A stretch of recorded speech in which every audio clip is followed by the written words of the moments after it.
Hello and welcome back to Serie A Spotlight. We're your hosts Jake And Matt. You know what time it is!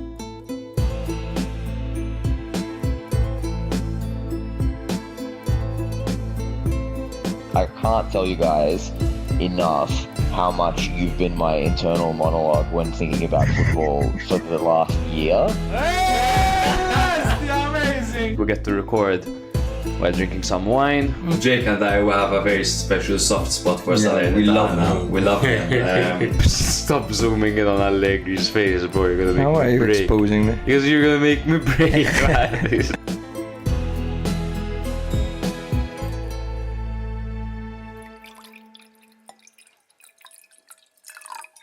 Hello and welcome back to another episode of Serie A Spotlight. This is episode number 197 and we're your hosts Matt And Jake. and we're back. We took the week off. Sorry.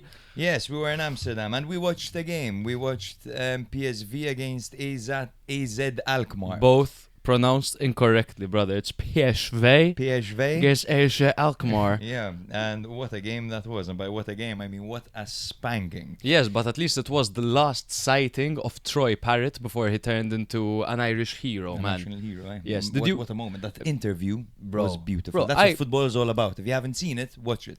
I hadn't cried in years. That's a lie. I hadn't cried in a month and a half. When was the last time? What happened? When I watched his interview after the game where he says, look man, I love where I'm from Yeah. and I have my family here with me, and he cracked up. I cried and then I showed it to my girlfriend after, I showed it to Kia after, and I cried again. Unbelievable. That's what football does. And on a scale of 1 to 10, how much did she make fun of you for it? She didn't, surprisingly, because she can be quite a bully at times. But guys, what are you doing? It's the international break. Why don't you take 2 weeks off? We were watching Dennis Mann. We were watching Perisic. We're watching Flamingo, who has nothing to do with Serie A. And we also watched Turnstile and got a bit too drunk before Turnstile and ended up in a 2-hour mosh pit. Yes, I got a bit too drunk before. exactly. Matty was drinking that Moscato Dusty. No, whiskey and beer, baby. That's literally what we're drinking. It's pod lore. What are we gonna do? We are gonna so we missed match day 11. We're watching it on the fly in Amsterdam. We'll be bringing to you the updates from match day 11, some short talking points, basically like an extended run through, and then we'll be going into the new managers, because I know we already touched upon Italiano before, but now of course there has been the appointment of Vanoli, Palladino and Daniele De Rossi. That was still a rumor in the last episode, so you just get our reactions, a bit of background on the managers, what's their history like, what's their playing style like, What to expect? which players would benefit from these systems. Yeah, exactly. What the hell are we gonna see, boys? And believe me, if you think we don't have the answers, you are wrong. Before we get into anything, however, massive shout out to Benevo Bid to think there are people in the world that haven't clicked on the link in our bio, guys, and haven't checked out these fucking autographed kits from top players, historic moments. It's for charity. 90% of it goes to I'm done telling you to do this, guys. I know a lot of you have been, but the festive season is coming, so check out the link in bio and get top autographed items. Oh, you dropped it. Almost. Get autographed items from top players, including match-issued kits, and most of the proceeds go to charity. So check the link in bio and get your bids in before the festive period. If you're new here, follow us on Instagram, TikTok, Twitter, YouTube, OnlyFans, and rate us 5 stars on Spotify or wherever you get your podcast. If you're so new here, we do weekly episodes covering every single match, every single team, every single week, and we'll have bonus tactical analysis episodes from our football analyst Gianluca Lia. He chooses a game a week and he dives into that. If you really love us, become a patron. What the hell is this? Yeah, just like Sam Marks did. Welcome to the family. I fucking love Sam Marks. He's the man, huh? Everyone in our Patreon has to up their game because no one is doing what Sam Marks is doing. Nick, you can actually pull this up. So Sam Marks, his hobby is, so he's got this book that has basically the blueprints and the designs of football stadiums. And his hobby is remodeling them to scale with sponsors from the 90s, from the golden era of Italian football. And it looks absolutely incredible. Sick, this man. is great, man. This is Sam, absolutely man. incredible. We're gonna Look at need that. That's you. Badger's head in the background. by the way. How cool. Yeah, by the way, devastating. We broke 2 bobbleheads setting up. We today. did. Well, And by we, I mean it was all yes, me. it was completely Jake because he didn't check if there's a wire connected to the TV before he yanked it. But this is super cool. This is really cool, man. What a And hobby. we need to get one of these in the studio, man. That would be great. Send us the damage, Yeah. and we'll get that for you immediately. It's fine. It's fine. So yes, it's just $3.99 a month, guys. You'll be added to a Discord channel with 50 plus like-minded legends with multiple channels for different discussions, and you can win a free kit if you win our fantasy league. Before I pull up the fantasy league, I just have to say I was so impressed by the Discord channel during the international break, where they completely stopped the Serie A chat and it was like, okay, let's talk betting. Yeah. And the amount of slips that we had going on in there, man. So it's hilarious.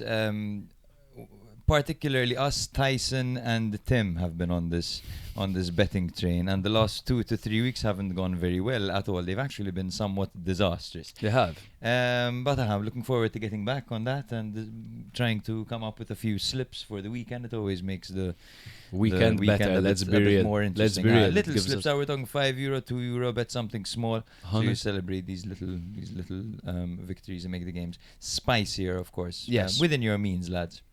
As I said earlier, the winner of our fantasy league wins a free kit of our choice. So who is in pole position at the moment? Inter, your mom, Still David is Vavra, man. still in first. David Vavra on 834 points. However, Dree's nuts, my boy Brandon, he is not far off, man. He is up to 820 points, so just 14 points behind David. And then, just 17 points behind David, you've got Zanetti's fucking asshole right here. That's me. I am Zanetti's asshole. Okay? I'm wide open, baby. Right under me, okay, is US. Look at Cesco! US Salernitana. Sorry. Salernitana, I believe. Salernitana. Yeah. Yes, go. That's what it is. Yeah, Tanga. Salernitana, yeah. Tanga. Salernitana. He's 1 point behind me on 816. And in fifth place, we've got fucking Dre FC, bro. Fucking AFC. 813.5 points. Yes. Dre it's is, of interesting. course, Dre. It's tight. David's been at the top for a while, so this is a call to everyone to step up their game and their selection choices. Guys, and I'm getting close, all right? Don't make me make Jake buy me a kit of my choice. This guy's paying a house loan, like, he can't be buying me kits like that. So make sure I don't win. He won't. Okay. I trust David to go all the way. Come on, David. Even though January is going to be a completely different playing field after the transfer market. But anyway, yes. Regarding goal of the week, is that something we have to do? Yes, goal Still. of the week is something we have to do. There were quite apparently. a few nil-nils.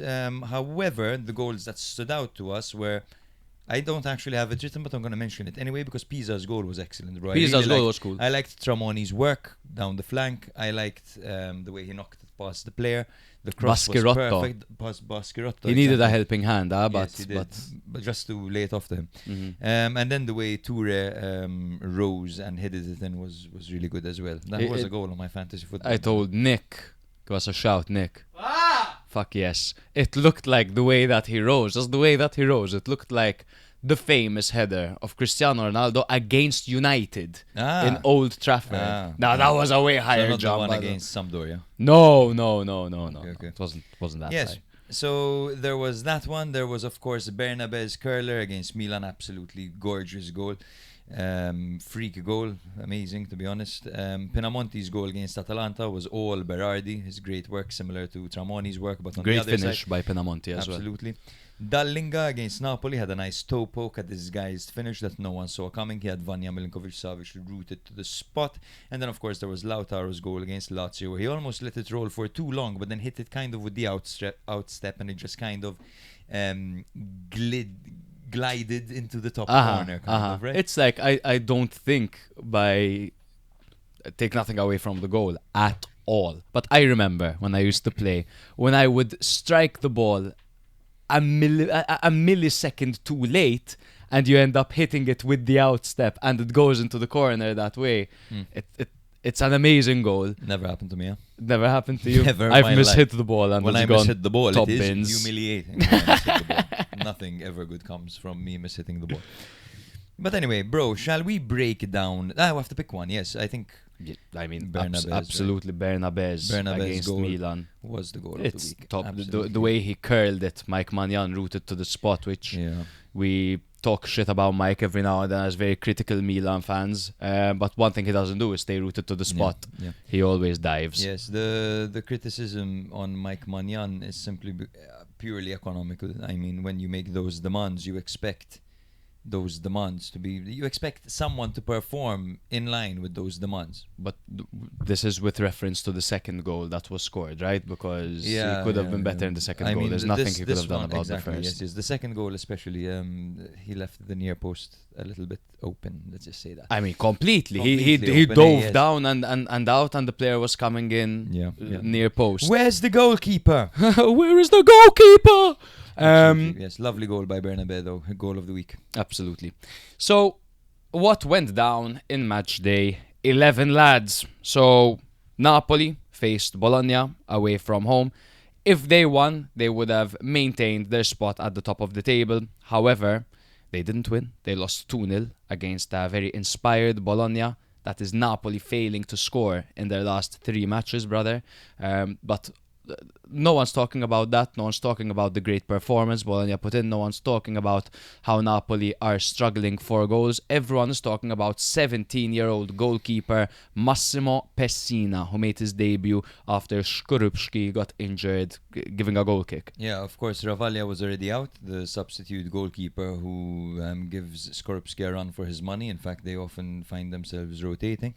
And yes, Pessina had to step in between the sticks, and his name is totally FM regen kind of. Yeah. Yeah. What's his first name? Massimo. Massimo Pessina. That's definitely a regen. But what a moment for him. And to be honest, Bologna, I feel like when he came on, made it a point that they were playing to protect the kid in goal. They were disciplined, and they limited Napoli to absolutely nothing. I can't remember a chance that Napoli had, to be honest with you. Yeah, I think at the end where it was like a cross from the byline that hit the outside of the post, I think, Yeah. but that's it. No, they're so organized, Bologna. They're amazing to watch. They were down to 10 men for the last 10 minutes, Jeez, man. and Napoli still struggled And to Napoli create anything. didn't get a sniff, brother, They're despite that. They're so compact. I love their quick transitions where they just hoof it from one wing to the other. They are absolutely amazing to watch, Bologna. And For it sure. seems like they're growing into the season, and I look forward to seeing them after the international break, to be honest with you, because many of the players actually stayed. And they're looking tidy. They have a great record so far. They're up in 5th, man, and that's just 3 points behind first.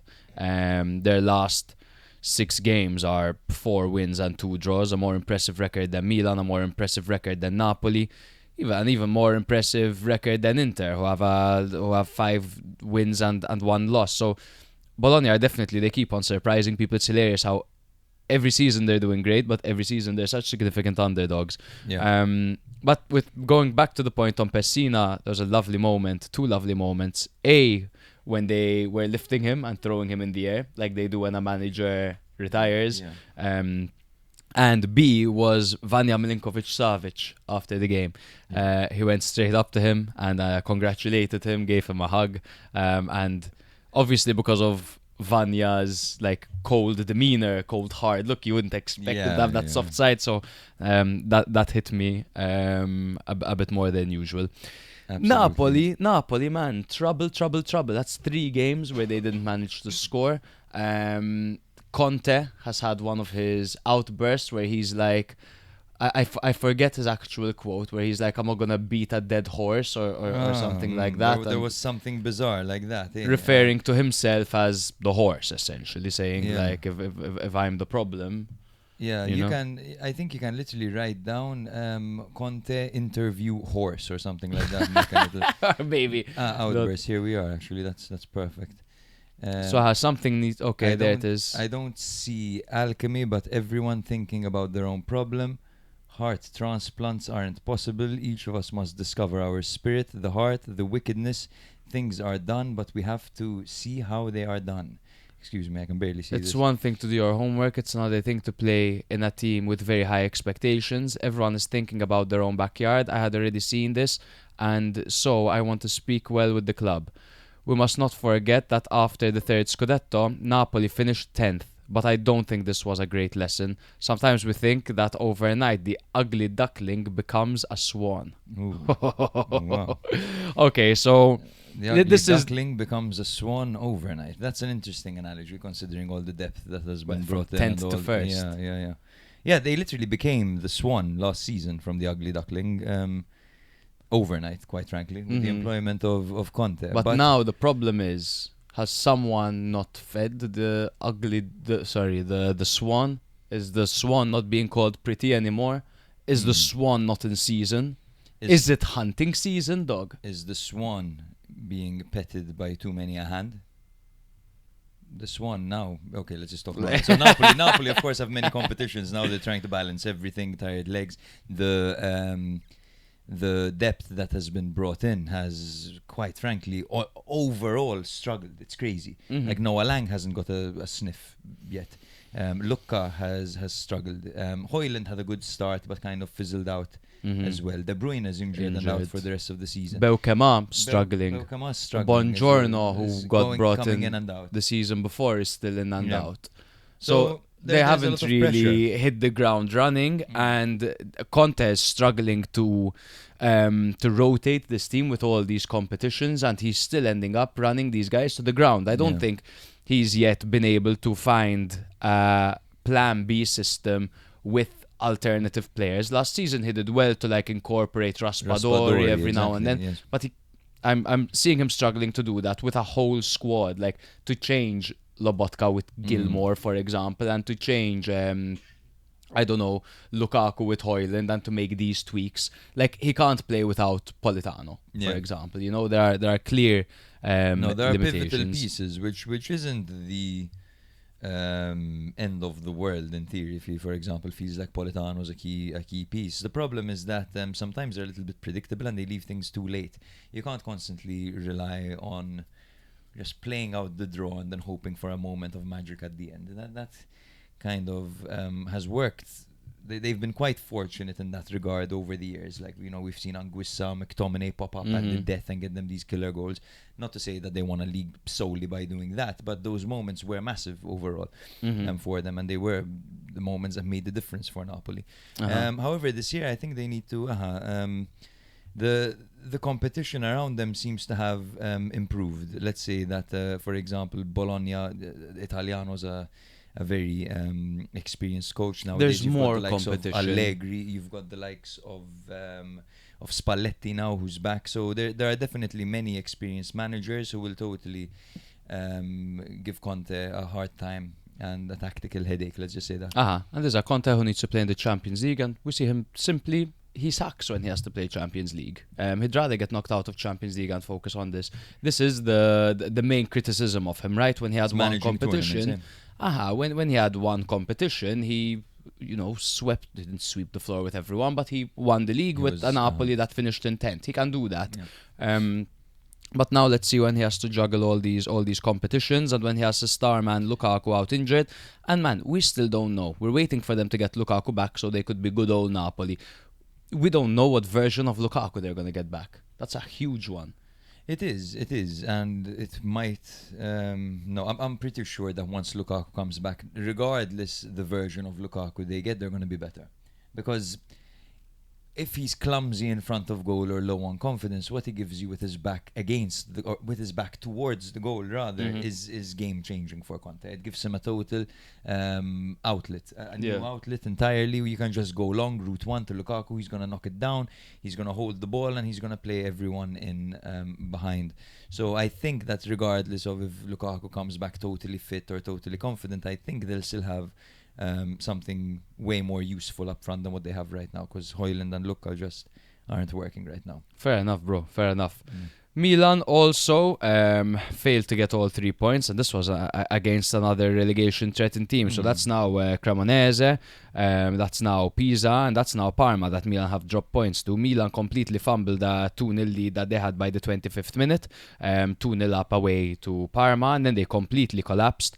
Bernabé scored a screamer just before half-time, and then Del Prato equalised, and I'm going to say Pulisic and Salamakers missed huge chances towards the end, but that's not to say that Milan deserved the victory at all over here, because Pisa had some great chances.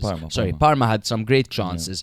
They had some routines. They had that free kick routine where they just went low and straight, and all the Parma players just opened up and it goes straight towards Manyan. These are the kind of things that an inventive manager like Cuesta brings you and them, but it was the fundamentals as well. They nailed it. Parma literally focused on pressing Modric every time he got the ball and closing his passing lanes. They targeted, funnily enough, it seemed that Estupiñán was having a little bit of a chaotic game, but funnily enough, they targeted the other side, the Winter side. Milan looked more like a 4-3-3 this game. And the Winter side was exploited, and most crosses came from that side. I believe it was 6 crosses that came from that side. So it was quite a well thought out plan from Cuesta, and very well executed as well, I thought. Yeah, the main criticism I've been seeing about Milan now with January looming is that they need a number 9, and if they had a number 9, then they wouldn't have had such slip-ups because they can score more goals. I think it's more a question, of course Milan need a number 9, but you can't blame a team. They should have scored 3 or 4 against Parma and then they would have won. You can't concede 2 goals like that when you're 2-0 up against Parma, and this brings me back to last season. Whenever Milan scored first, they didn't win the game. Milan had to concede first. And it takes me back to the season before, when Milan were 2-0 up against Roma, and they came 2-2. When Milan were 2-0 up against Napoli, and Raspadori scored that free kick, and they came 2-2. This has been a reoccurring issue with Milan over the past 3 seasons, that they don't know how to maintain the lead. You had Giroud once come out and say, we were 2-0 up against Napoli, and we didn't know whether to defend or attack. Now that was under Pioli, who didn't have the dress. Kier had said once, we keep conceding shit goals. No,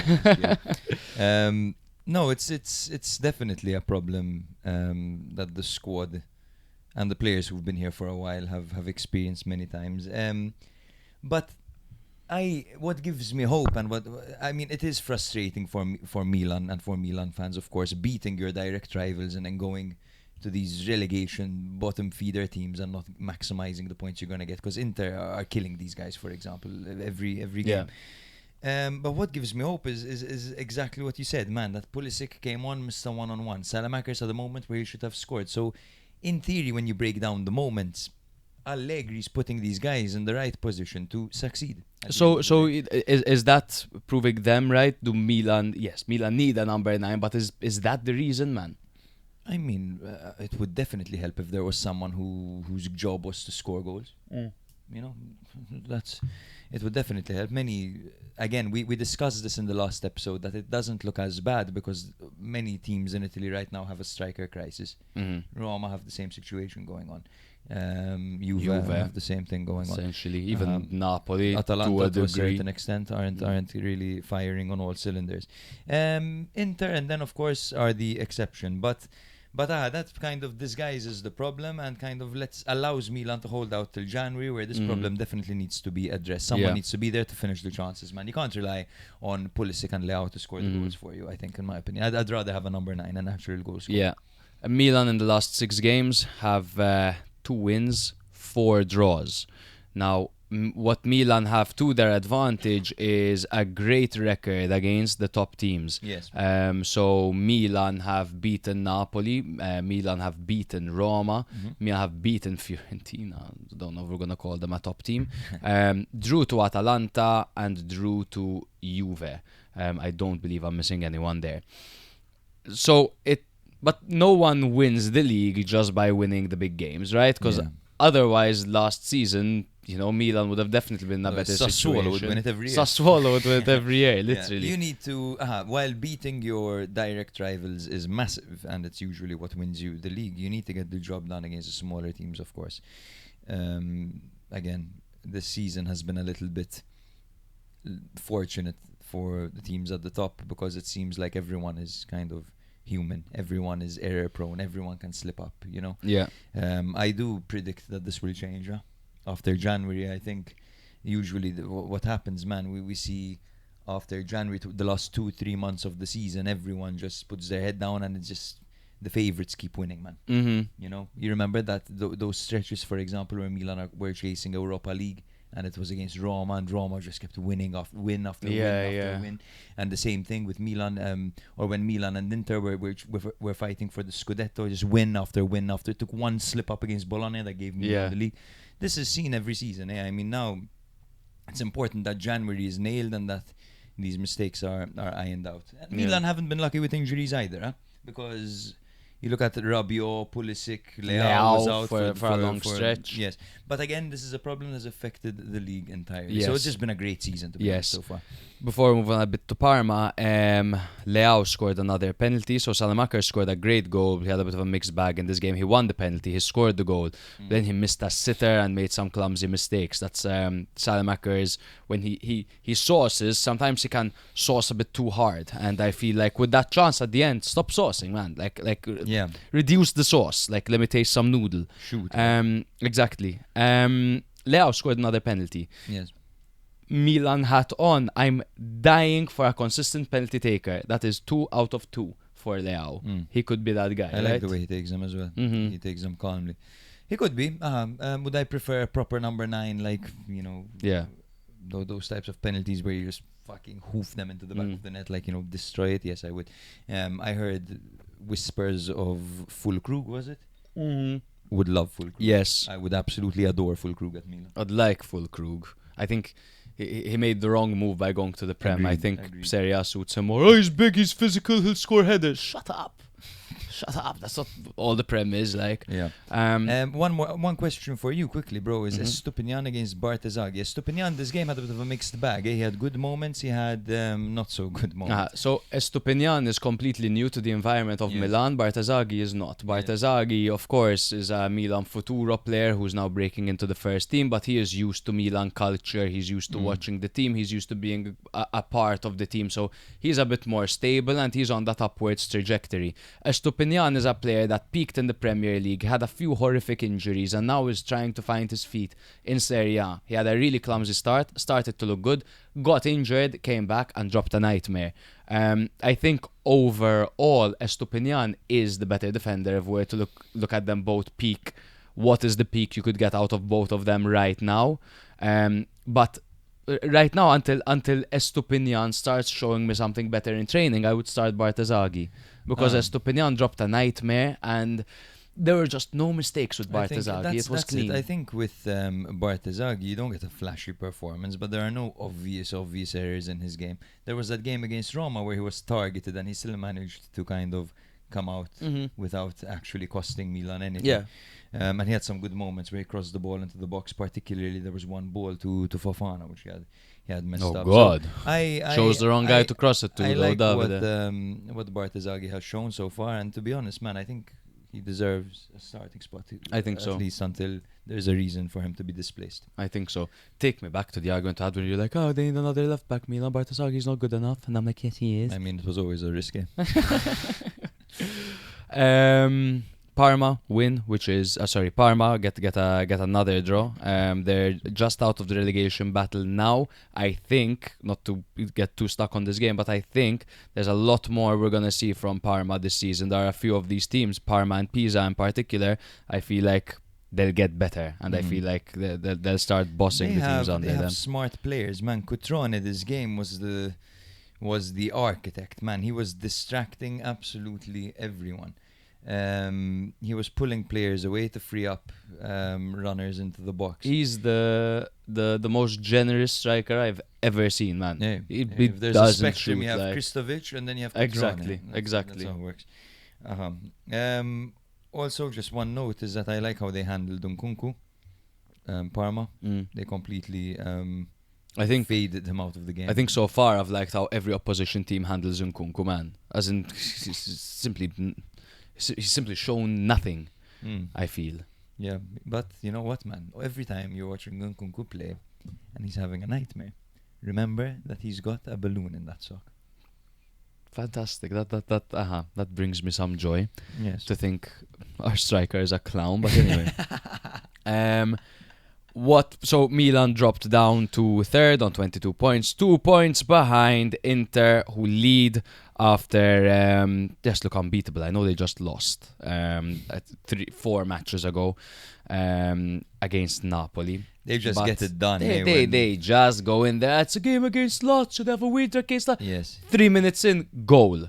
I think Goal. Yeah. You see Bastoni winning the ball up. You see DeMarco playing left winger. you see DeMarco playing striker at You one see point. DeMarco playing Big striker. running down the middle. Yeah, I don't know they- what kind of overlap that this- was. yeah, It was amazing. Like, they're such an attacking team. I can't believe that they have such an attacking manager now, and they're just this blitzkrieg of a team that hit you from all angles, and they have the centre back sprinting up to cross a ball in and to get to the end of it. This was Inter at their absolute best. Lautaro back on the score sheet with a scorcher, and they fly to the top of the table ahead of the Derby della Madonnina. So Milan coming off a 2-2 draw away to Parma ahead of the Derby, and Inter coming off a home victory against Lazio. Yes. This Lazio side was totally, of course, decimated as it has been for a while. We're talking the likes of Della Bashiru out. Romagnoli was doubtful for this game and made it in the last minute. Castellanos was Last out. Rovella, Gigot, many players out. And not to mention the transfer ban as well. So this wasn't, of course, Lazio at their best whatsoever. However, some players from Lazio did look better and they seem to have grown, particularly Isaacson and Zaccagni. Isaacson made a big mistake on the first goal. He did. But it's true, yes. But offensively, I'm talking like movement-wise, he's looking like he's growing into the season a little bit. And Zaccagni, I think this was his best performance so far this season. Zaccagni, he's had back-to-back good performances. Just makes you miss Castellanos, doesn't he? Yeah, absolutely. And Rovella's the player that is probably the most missed from all the injuries combined in For Serie A sure. because he is the heart and soul of this team. And did you see how they handled it? They released a club statement, Lazio, addressing the injury, and they essentially blamed him by saying that he had refused surgery. It's an interesting approach. way to go about it. Yeah, really weird, but Very, very, very Lazio. Let's be honest. But this was a very strong win against a side that could have easily caused problems. You know, Sarri can easily go full pragmatic and. But that's just choke you out. they did what they had to do, right? 2 goals. Ange Boni on the score sheet again. Like, if anyone misses Thuram, they are wrong to miss Thuram, because this guy is just showing up game in, game out. It's, a striker is doing something right, where the second he doesn't score a goal in a game or doesn't score in 2, people are saying, he started well, he seems to be fizzling out now. Like, no, he's fucking not.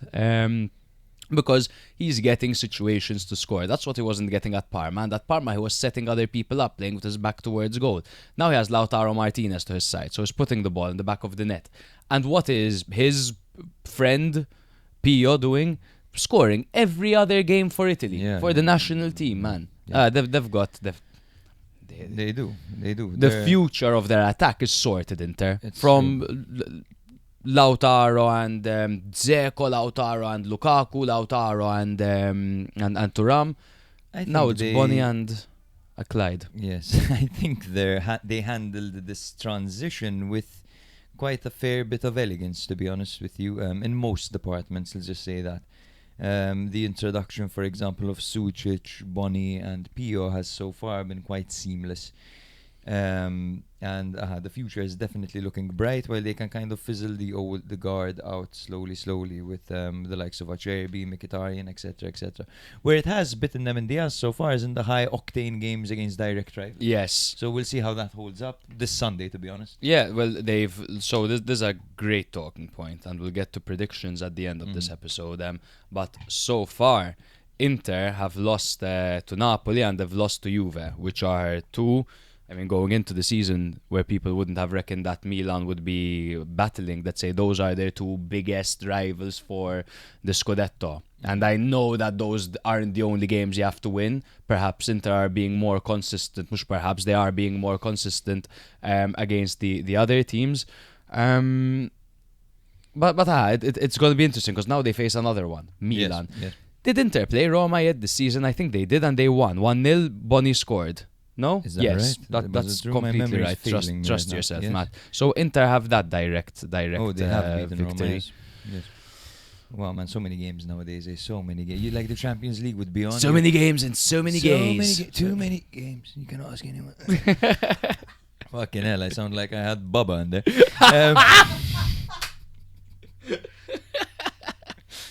But it's true, I don't like this. That I don't mind the new Champions League format. I quite like that it's exciting until the end, and you don't just win the first two games, and then all of a sudden the group is done, and then a team gets fucked because the team that's first comes out with its reserves. That used to bother me in the original format.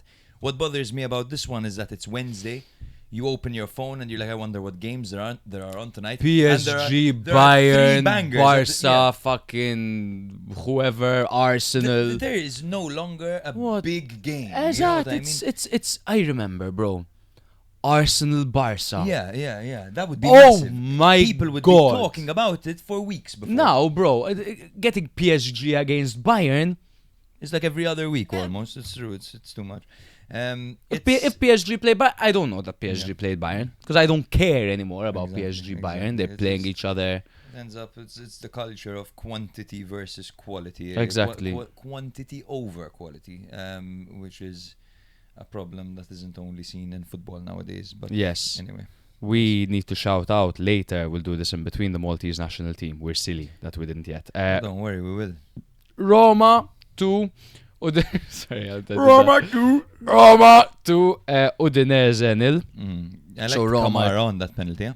Huh? I liked Kamara's defending on that penalty. He had his leg here and his hand here, right next to his leg. I don't even know how he managed to do that to give it away.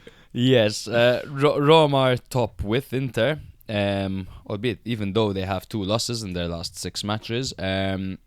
It was a Pellegrini penalty, thanks to that Kamara, bizarre Kamara handball, and Celik goal. Celik, so his form has been excellent, Celik, and he's one of the most improved players we've seen in Roma. Before Ranieri, pre-Ranieri, everyone hated. Yeah, Sorry about that, the giggles. hated Celik. He was the joke of the town, Celik. But nowadays, so a few, like there was the midweek match in Europe, right, where Celik looked like he might be a liability going forward. However, he has improved his game. He looks solid, and this game he even got a goal. And it's just the chaos that is this Gasperini system where you have Mancini and Celik combining for a 1-2 before Celik scores his first ever Serie A goal in the opposition box. What is going on? Like, so you're seeing all these questions. Dovbyk and Ferguson are out, the Bala's out, whatever, bro. Who needs that when you have Mancini and Celik doing 1-2? Literally. How good has Mancini been, man? Even He's for been the national team. when he's not I fingering still, Haaland, he's doing really well. I still believe that he's been so good this season. Like, not to say it's not him, but I think the system favors him when he needs to defend in front of him, and he's got his finger up the striker's ass, and like he's pinching his nipples from behind and everything. That's the kind of game That's he where he wants to thrives, play. yes. But the second someone's behind him and they get to put their finger up his ass, that's where he struggles, man. He can't handle You that heard it here shit. first. Mancini's a top. Exactly, no, like tracking back. We've seen like Mancini trying to track back after a long ball. Yes, he it's can't do difficult it for when him. the defending is in front of him, though. He's incredibly solid. The thing is, he is the type of player who thrives against the mentally weak. Exactly. So if you've got a fragile striker, like Morata, Exhibit A, we'll talk about him very soon, or Higuain, that type, like where in the later years Higuain was so Oh my God. so easily rattled. Yeah. Mancini has a field day against those types of players. However, when you have someone like Haaland who takes provocation as fuel, Mm-hmm. you risk your own defender activating their striker. And the that's guy, what happened. he wakes up in the morning, has 6 raw eggs in milk, in raw milk. Like you, good luck. Yeah, He's a and then literal submerges Viking. himself in ice water. Exactly, and Mancini, I wouldn't be surprised if he smoked a cigarette every now and then. Svilar made 2 very, very, very good saves. At He a point, did, one-on-one with Zaniolo. one-on-one with Zaniolo. There's a terrible mistake from a defender. I forget who. Indica. Indica He gave tried that to ball play away. that- Really Yeah, silly mistake. defending. And then there was another save by Svilar. It was way more acrobatic. The details are foggy right now, Yes, but it's that's been a while. the goalkeeping MVP of last season. So But obviously, many things are going well for Roma. The defense is good. The Svilar has been good. the maybe. striker thing. The kinda striker thing sucks. sucks, especially now with their injury problems. However, Zirkzee is being rumored to be joining in January, and apparently there's talk of Gasperini's plan B, and you know what Gasperini's plan B is Baldanzi. Okay. And I'm looking forward to seeing what Gasperini can do with Baldanzi, because Baldanzi's problem is that he has always been physically not up for it. And what does Gasperini do? He makes players physically up for it. That's his specialty. Yeah. So I'm curious to see how Baldanzi will go in after this break. Nick, I'm seeing you rocking in your seat upon the mention of Zirkzee. My fucking players are all going to Serie A, man. Yes. It's a Back good where thing. you got them It's from. a good thing. Back where they came from. Yeah. At least more players you're familiar with in Serie A. Yeah. But So get this, guys, how funny. So Nick, who's about to be a father, by the way, congratulations. congrats, bro. Congrats. Just be open about it, Yeah. man. Yeah. My girl doesn't watch us. So speaking of, Nick's girlfriend's Albanian. He was watching Albania against England, and we just got a voice message saying like, so I'm just sat here watching the game, and the commentator's going, Jim City, Hisai, Ramadani, and he's like, wait a minute, I know all these guys. Is this from the pod, Is this of course. fucking Torino right now? Brilliant. Yes. Shout out to Albania. They've always had a strong Serie A 11. Fucking love Albania, baby. Udinese, of course, on the other hand, this was a tough game for them, and they've had a bit of a spell of tough fixtures, but that's still 2 wins, 2 draws, and 2 losses in their last 6. Could be a lot worse. They are in 10th place, level on points with Lazio, so could definitely be worse. Juve nil, Torino nil. Yes. Spalletti so far has had a bit of a mixed bag. You can't judge him yet off of that. That's 3 games. He had a win versus Cremonese, and he's had a midweek draw versus Sporting, and a draw versus Torino. Now at home against their rivals. That's not exactly what you want. Before we get into the talking points, I have to say that Di Gregorio and Paleari, and I hope I'm pronouncing that right because he deserves praise over here. They were completely decisive. Both goalkeepers were on top of their game in this match. Not to say there were so many chances, but Paleari in particular was really, really good. And Baroni is going to scratch his head when Israel is back. Yes. The only thing I have to say about Juve is this ever-present problem nowadays. This problem that we have seen under Motta, this problem we have seen under Tudor, where it just takes them too long to go from left to right. They always choose to go through a midfielder, be it Locatelli, and it just takes too long, to the point that Torino surrendered possession, and they spend the entire game going from left to right at a jogging tempo, light jog tempo, because they take forever. And then you compare it to Italiano's system with Bologna, where he traps you to one side, and then suddenly Orsolini just hoofs the ball as hard as he can over the top to a running Bernardeschi or a running Cambiaghi. It completely stretches the game and opens it up, those quick transitions. Juve don't do that. They're too slow, simply, and I wonder if Spalletti can fix this. They're too predictable, I find. I think Spalletti can fix it. I think now Spalletti, the international break did come at a good time for him, right? Definitely, yes. Where he's been trying to figure it out with this makeshift 3-4-2-1 formation, which we saw he struggles with it. It's no secret. He tried to do it with the international team and he got himself sacked immediately. But he can't go there under just one training session and change it to a 4-3-3. No, of course. So right now I think it's focusing on just trying not to lose and trying to get as many points as possible with this system. But now, since the international break, I think he's been drilling it into their heads, the 4-3-3 system, I showing think them it's- how it's done. And they have a good squad for it. Kalulu's a better right back than he is right wing back for sure. Absolutely.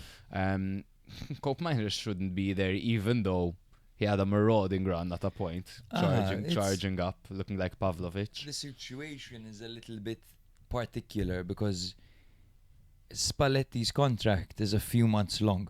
So he can't just say, okay, let's ride it out with this system until I get my guys or until the times get. He has to go in and implement his system immediately. It's this break now, like do or die. Like, you know, he doesn't have much time. He probably has a clause that he has to get Champions League for his contract. He does. Yeah. So that's it, eh? And now He needs to make this change. the interesting thing is they've got a new manager.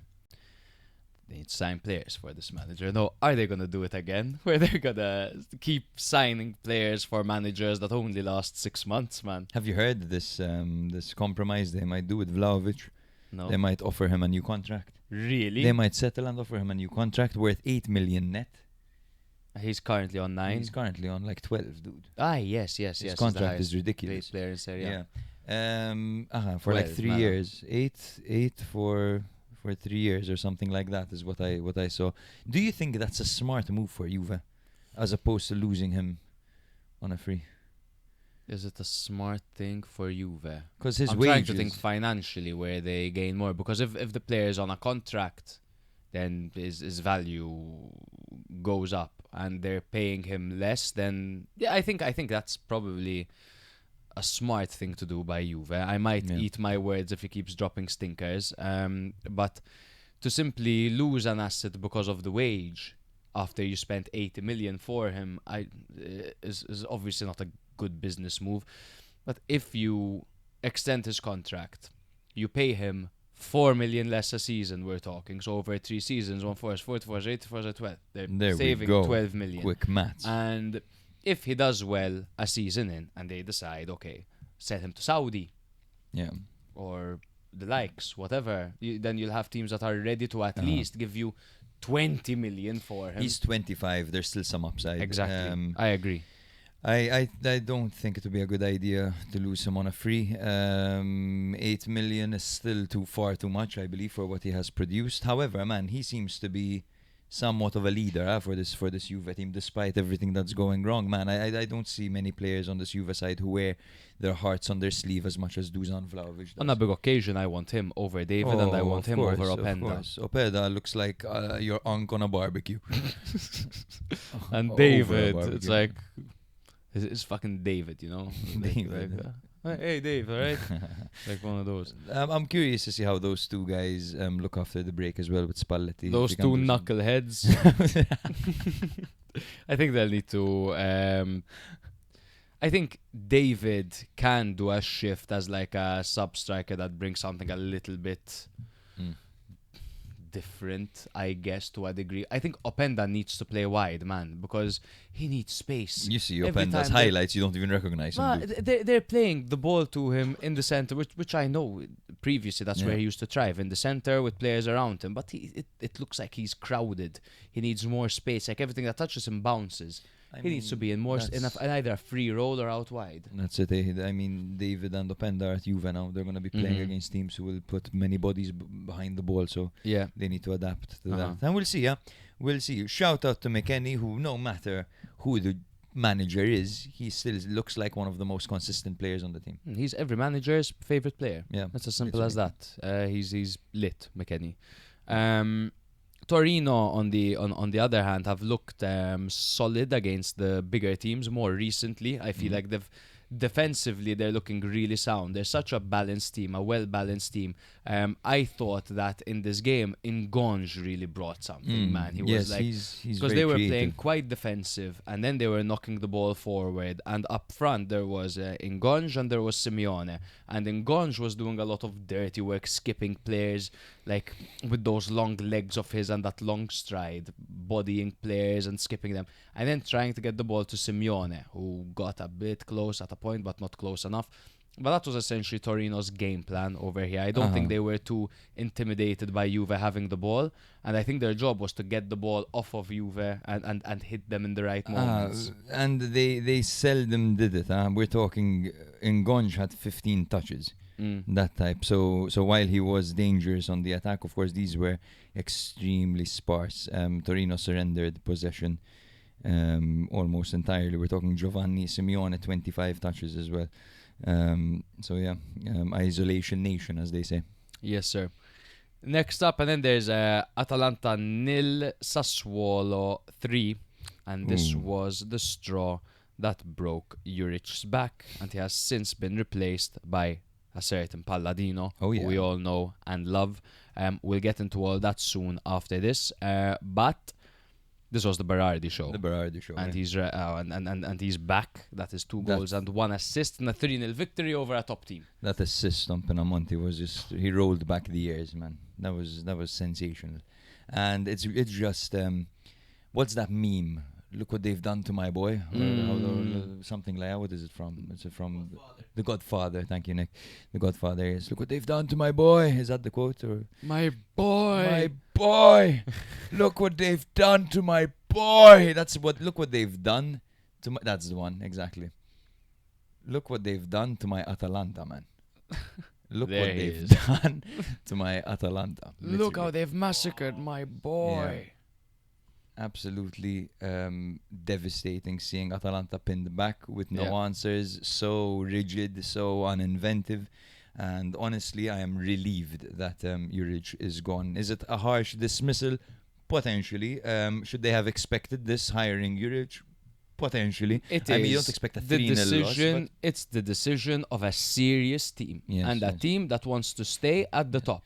Palladino was the way we had said this Yes, from bro. the get-go. Now, Gasperini's gone, he's done, he's dusted. Don't go and trying to find Gasperini 2.0. You need to go for something exciting. Your club is an exciting club that plays an exciting brand of football, that has a very good business model about it. Go for the next big thing. Go for something exciting. Go for Motta. Go for Palladino. Go for De Rossi, for fuck's sake. You know, go for someone who has ideas, who's creative, who's inventive, someone who you can invest in and work together and grow and overcome obstacles together. Don't go for the pragmatist, for the person who's going to approach games defensively. You're going to go up against Sassuolo with a defensive approach and lose 3-0. And after a 13-year relationship, you make one mistake. No, you go with the wrong person. But after at that. least It takes it was a rebound, and they quickly moved on. Exactly. It wasn't serious. Yeah, I now never they're thought with, it was they're serious. with Palladino, who looks like an army general. Yes, bro. We'll get into him. I don't want to talk about Atalanta too much now because we're going to speak about them new a lot. manager segment. But Sassuolo, bro. Sassuolo got low in this game. I guess that's Yep, a they're way keeping to put it. the Robin Hood reputation alive. No, stealing from the rich, stealing points from the rich, and giving them to the poor. Up in 8th place, we all knew Yeah. that Sassuolo were going to pick up where they left off, essentially, but no one really expected them to be 2 points behind Como, 3 points behind Juve at this stage in the season, 11 matches in. But their improvement as the games have gone on is evident. I feel like if Grosso has done one thing, it's he has a fucking united team, man. He does. He has a united team, and I have never seen Sassuolo so confident moving the ball at the back, so confident being off the ball as 'Cause well, they have so confident being their attack. defense is one of the best things about them this year, Because and they that's have bizarre. Jay Itzes. Because they have the pride of Indonesia. Did you see how he cleared the ball Bro, off I the saw, line? in I this saw, game? every, I He saw got the comments knocked as well. out. Incredible. He's so good, and even Muharemovic, of course, has been probably even better than it says has been. And Maharemovic has been class. he's a monster, and even Matic in the middle has been a game changer, offering stability and experience. Keita in midfield, how he was winning the ball Yeah. high up the pitch Corner. Sorry, my God, what did I say? Keita. Classic. Classic one. Tushvet or Tortsvet. Yeah.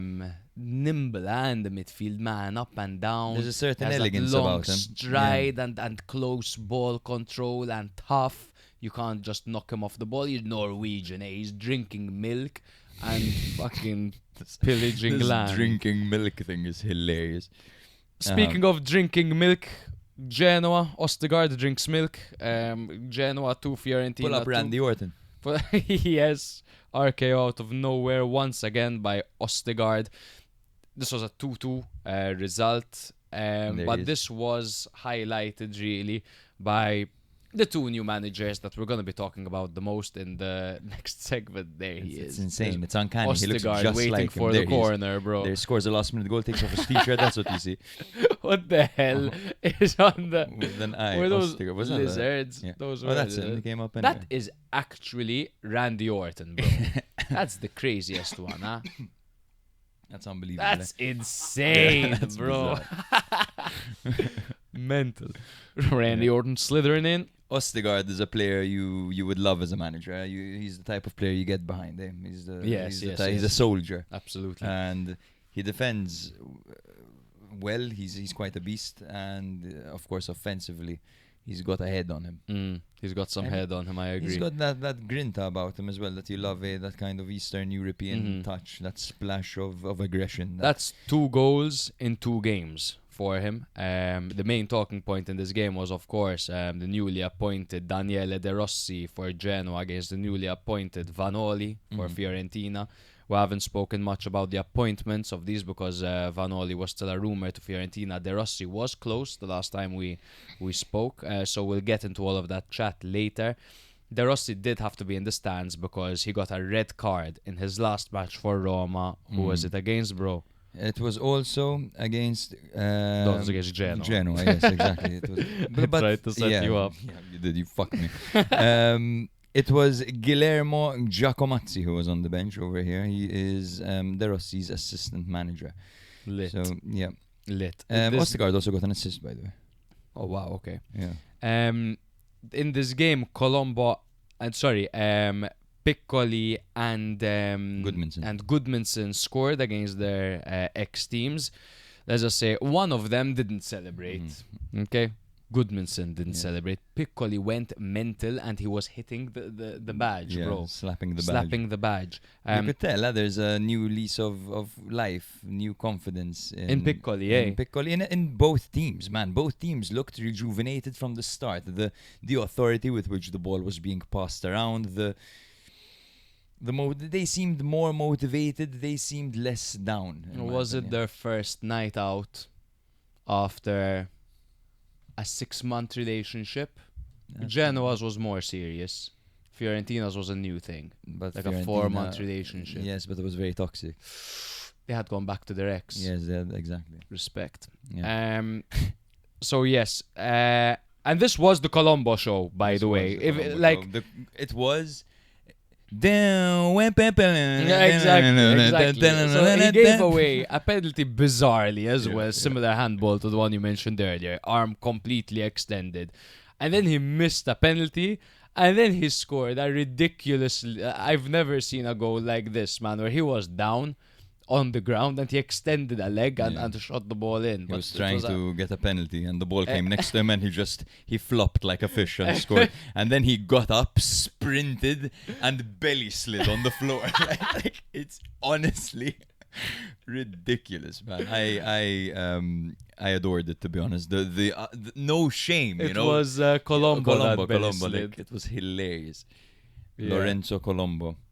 What a guy, man. What a guy. Yeah, it was But it's funny. good to see him score if he can score, because he has a problem now, right? Because he's going to play in a system where the manager, we'll talk about this soon. What is that? Colombo belly slide. I think if you go, Nick, Oh my God. you know what might be a good idea? Going on the Instagram account of Serie A. That literally said the best belly dance in Colombo. That was That's crazy. hilarious. If you go on Serie A's Instagram, they often post the celebrations and not the goals. So that's actually perfect for us because we adore the celebrations here at Serie A Spotlight. We do. What the heck? I'm gonna stop you have looking to do at Serie A with an E Ah. and then space A. Yeah. I've never seen so much pink. Yeah, the keyboard. We have a new setup, guys, by the way. Everything should be running smoother. Yeah. Or more smoothly, rather. Okay, this is something we need to figure out. The the- pop-ups. yeah. Oh yeah. Yeah, so if you find it, then just put it on. But we'll keep going in the Exactly. meantime. But yeah. So yeah, that was Genoa Fiorentina, and the reason I'm gonna stop talking here is because we want to give you the full Shazam about these two managers in the next section of the episode. However, Genoa did lead twice in this game. I thought Genoa looked really good. Fiorentina did look rejuvenated. Goodmanson looked really good. Moise Keane was out for this game, but Piccoli really looked like he belonged in that attacking role. And we'll wait and see what's going to come of these teams. We'll get into this in way more detail. Just one shout out to we have to mention that Aaron Martin free kick, man. It was the ball. I know, right? Fuck. Perfectly onto Westergaard's head, right between the goalkeeper and the defense. It was Perfect. But that's how you want it, man. Exactly. Do you remember that time I was reading an article in preparation for an episode because I hadn't watched the game and I had to cover that game. And I was reading the article and it said a sensational corner By Orsolini. Yeah. And I'm like, I've never heard of a sensational corner assist. I'm like, Jake, apparently, I was watching the highlights, I paused it before I took the corner. I'm like, Jake, apparently, this corner is sensational. Orsolini whooped that shit in like it fucked his mom, bro. It was literally sensational. Oh my god, because it was a high shot that just dips perfectly between the goalkeeper and the player just needs to not even generate any power, put their head in the right place, and it's in the back of the net. But no, Orsolini is an extremely fun player. Just a shame that he can't seem to replicate it with the national team, because even against Napoli he was shooting from the most awkward angles. He was. He hasn't had got many opportunities though, man, with the national team. He doesn't, to be fair. He doesn't. Pisa 1, Cremonese 0, two newly promoted sides, and that is Pisa's first win of the season with their first home goal of the season. I particularly enjoyed Tramoni because we said two things in the last episode. We said that Pisa's first win is looming and that it's almost unfair how they haven't won a game yet, and B, about how we're a bit disappointed that Tramoni hasn't brought this sensational feeling with him to Serie A, because he was sensational in Serie B, and of course he's a young guy with not much Serie A experience. He's still getting there, of course, but I kind of hoped for this wonder kid kind of feel, and it's taken him a bit long. We mentioned his physicality, but he was going toe to toe with Baschirotto in this one and that assist. So he's proved us wrong. It was a very even game, even though Cremonese dominated possession. Of course, I think they created a similar amount of quality chances. However, Pisa, I feel like, did have a slight edge in that department. In fact, it's 4 big chances to 1 statistically, but both teams have an XG of 0.92. So there is always that.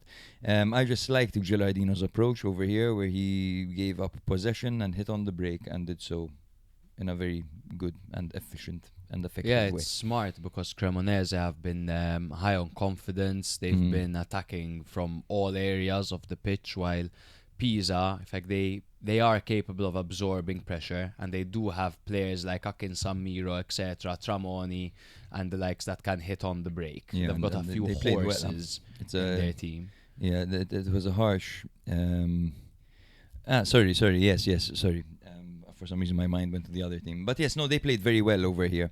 I particularly like their ability to move the ball around the middleman. That Akin Samiro is a perfect partner to Abishar. Yeah. Because Abishar, you see, has that control, and Akin Samiro has that something about him, that the kind of flair with his passing. Yeah. So, yes, I'm enjoying them a lot, Pisa. Speaking of fucking San Siro, you saw the news? What have I seen? Milan and Inter. They're getting the permits to build the stadium, to construct the stadium. They bought San Siro, and now they're gonna refurbish it. So it's gonna be destroyed? I believe so. I haven't read the article properly yet, because literally I was reading I'm it in denial. before we started. I'm scared to read it, because it's probably gonna say it's gonna be destroyed, isn't it? Yeah. I remember at one point though there were talks of one being built close by, but we'll see. We'll I double just check want that. them to keep the vibe, keep that fucking the loop de loops, man, that the columns and everything, and just fix those fucking disgusting bathrooms at the San Siro, and those columns where you can buy a seat for €25, but stare at a wall and just listen to the curva. fix that. Yeah, no, there are quite a few things as well when it comes to just modern stadiums. The infrastructure is completely different. They're designed completely Needs to be different. closer to Yes, the you know, players as well. Yeah. But anyway, So impressive stuff by Pisa. Very happy that they got their first win. I think they deserve to be higher up the table. Como 0, Cagliari 0 is another game that happened, and this was highlighted by just Cagliari against Como was Jeremina against Morata. It was a shithouse against a sensitive Nick, dude. see if you can find that. I think you could find it on Twitter. Write down Morata versus Mina or something like that. It was absolutely bizarre how Yeah, be careful with the Morata space. Yeah. let Jeremina get to him like that, to the point that he was requesting to be substituted because he couldn't deal with Jeremina. Yeah, it was. Come on. It was bizarre because we're talking about this is the a Spain player. captain. This Yeah, is the that's Spain it. captain that lifted the trophy. Yeah, he is the captain of the Spanish national team. He is a leader by definition. I get that Jeremina is a textbook bully on the pitch, and he is the type of player similar to what we're saying about Mancini, right? He's extremely provocative. He'll be pinching you, he'll be kneeing you, elbowing you when the referee isn't looking, of course. So I can understand getting irked by it, but being asked to leave when you are the most experienced player on the team and you're meant to be a leader, you are brought in to bring international experience, and suddenly you're struggling to cope with a little bit of, Yeah, what I would have shithousery. done. He I also would've risked getting sent off, by the way. Yeah, I would have taken him out. You want to get taken out because you're not up for it? Go out. You're not of gonna course, play no. again, but get the Greek Douvikas Yeah. with his massive Greek balls to Yeah. put up with Jeremina. No, but Morata absolutely shat the bed. Just an update for those watching. Next week, I will make it a point to sign into socials beforehand because we've been getting blocked by everything. Yes. So yeah.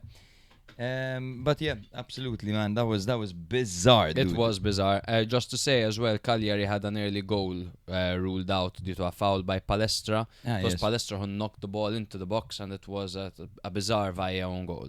I am a big fan of Palestra. I am a big fan of Palestra as well. He's really improved. Yeah. Lecce 0, Verona 0. What? No, Lecce and no Verona. way. A low-scoring draw between Lecce and Verona. Well, to be fair, Lecce were coming off a surprise victory away to Fiorentina. I kind of did expect a little bit more from Lecce. Verona still winless. Lecce did have an opportunity to go in front, but the penalty was cancelled. Camarda went down, and turns out the player that fouled him got the ball. Yeah. That was quite an even affair between the two teams. I'd say Lecce had the edge, but nothing to write home about. Definitely not. We're talking barely any chances, any good goal scoring chances. A game in which both teams just didn't want to lose. Yeah. That's what you get early on the season with these games. Because if you look at the table as well, let's have a look at if this was beneficial for both teams. For Lecce, this was do not lose. Yeah. Strictly. For Verona, it was a win, of course, would be absolutely ideal because we find ourselves we're second from last. However, it's early enough to recover, and if we end up catching up to Lecce eventually, and we've seen Lecce before, for example, last season, go 10, 15, 17 games without a victory. We saw that last season. If that happens and Verona manage a win or two, they don't want to have that disadvantage where they would have lost a 6-pointer against Lecce. That's why most of these games are actually low scoring. Biscotti. Biscotti, yeah. Biscotti. Would the plural be biscotti? Yes. Yes. O to E, A to E. O to E, A to E is a great one, bro. Thank you, King.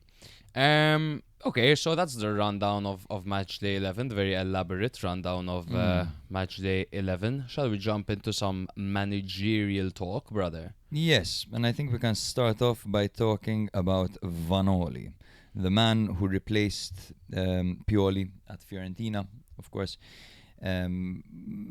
probably most of you will not remember, as I did not remember myself, but I have discovered, and we have actually mentioned this on the podcast before, Yeah. that Vanoli was a football player himself. He was a player, and he actually did play for the likes of Hellas Verona, Parma, Bologna, Rangers, but he's also played for Fiorentina. He spent 2 years over there, racking up 44 appearances between 2000 and 2002.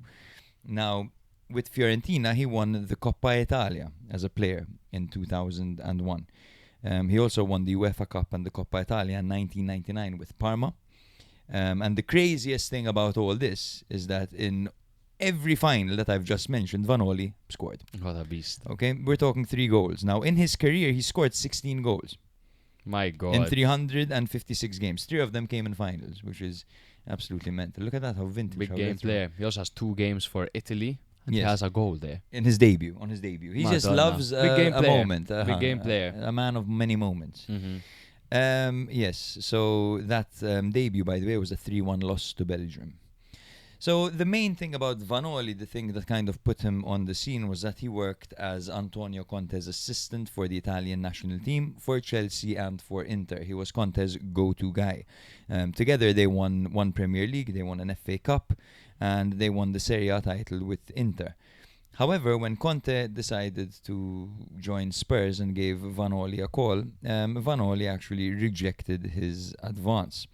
And he took on his first head coach gig at Spartak Moscow. Yep. And that is what initiated his managerial career. Yes, he only lasted a season at Spartak Moscow because he resigned, and the rumor or the report said that it was when Russia had launched their attack on Ukraine, which drove him out, and essentially he moved to Venezia. Yeah, who was it who stayed? De Zerbi, right? De Zerbi had stayed, but in the Ukraine, in which the is Ukraine. crazy. Yes.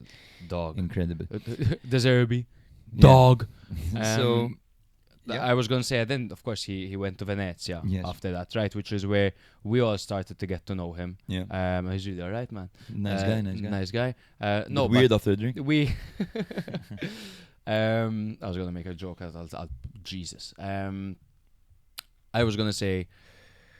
We spoke about him first when we were doing our Serie B playoff rundown. The Meet and the Boys The episode. Meet the Boys episode, where he took Venezia to the final of the playoffs and got them promoted, right? Yeah, exactly. And we discussed his system back then, being he utilized a very interesting system with Venezia, which was a little bit clunky on the eyes. We didn't get to see it in Serie A because, of course, he moved.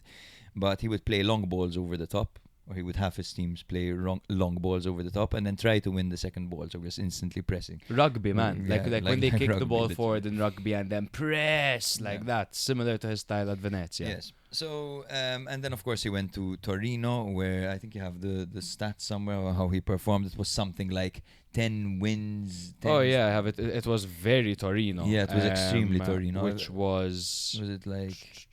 oh shit, I had it open. Ah god, I lost it. But Don't it was worry, we can find 10 it wins for sure, and then an equal amount of draws and losses. Exactly. So if I yes. do 38 minus 10, which is 18, Here we 38 go. minus 28, obviously. I'm not taking part in this. Okay, I'm just going to use my calculator. Okay.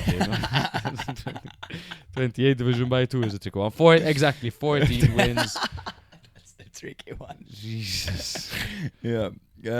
So Vanoli arrived, and the first thing he did, he was like, all right, everyone, 2 days off. 2 days off. Clear your heads. Go. After that, we're going to put our heads down, and we are going to work. The newspapers have labeled this to be a working class Fiorentina. A training plan was prepared for this international break, and Vanoli was quoted to say, we need to put fuel in the tank, few things, simple things, but done well. It was clear that the players were not in a good physical condition, and the players themselves pointed this out. Fiorentina clearly faded after 60 minutes, and that fact is reinforced by the 13 points dropped from winning positions this year. Vanoli only had 6 players going out for international duty. Nice. So he could work with the main members of the squad. One interesting question that was asked. Someone asked Vanoli, are you going to get used to, how are you planning on getting used to Albert Gudmundsson? And he said, Albert Gudmundsson has already got used to me. Oh wow. Yeah, man, it's weird because he was away on international duty, so I'm not sure what the frick he's talking about. Hey, what but the hell? but anyway, Did they have a moment? to be fair, they had one game together and he looked pretty good. Goodmanson. I hope he can get his best. You know, Goodmanson has to do a lot of dirty work, I think, to kind of fit into Vanoli's system. I doubt he'll give him that much leeway to just jog around, especially when the midfield's been so easily penetrated. But anyway. Yeah, I mean, it depends what he wants out of Albert Goodmanson. Does he want a system player, or does he want that inventive player that kind of in that free role? I think that fundamentally as well depends on how Vanoli wants to set up for this Fiorentina team, because this Fiorentina team, keep in mind, they've had 3 managers in the past 3 years. They had Italiano, where they played a 4 at the back, and then they went to Palladino for ages.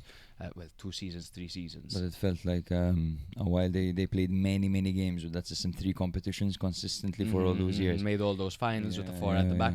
Then Palladino came in. Palladino's system and then could sometimes be a 4, sometimes be a 3, but he mainly lined up in a 3 at the back formation. But he only stayed there a season, and they did well. And then they got Pioli, and Pioli focused mainly on the 3, but he tried the 4 and none of them worked really. And now they're like, okay, how are we going to play with Vanoli? It's always like, what are this team used to? You know, where do the players thrive? Because to me, a 3 sounds like a dream, because they've got multiple strikers, so they can play Moise Kean and Goodmanson, or Moise Kean and Piccoli, or Piccoli and Dzeko. They could do what they want up front. For me, Gosens and Dodo have to be wing backs. I think they have to be wing backs, and I think Fiorentina having 3 centre backs, considering the amount of goals they've conceded, one of the worst, if not the worst, defense in the entire league.